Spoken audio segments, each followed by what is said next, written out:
యేసు ప్రభు, నా వైపు చూడండి.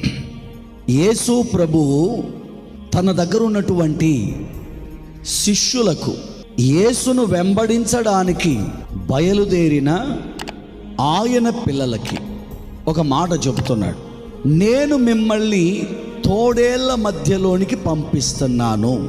తోడేళ్ల లాంటి స్వభావం కలిగిన వ్యక్తుల మధ్యలోనికి పంపిస్తున్నాను. మీరు వాళ్ళ మధ్యలో ఎలా బ్రతకాలి అంటే, పాముల వలె వివేకంగాను, పావురం వలె నిష్కపటముగాను బ్రతకాలి. ఎలాంటి ప్రజలు బయట ఉన్నారట? తోడేళ్ల లాంటి ప్రజలు. ప్రతి క్రైస్తవుడు కూడా గమనించాల్సిన విషయం ఏంటంటే, వాళ్ళు సేవకులు కానీ విశ్వాసులు కానీ బయట తోడేళ్ల లాంటి వ్యక్తులు ఉన్నారు. అలాంటి ప్రజల మధ్యలోనే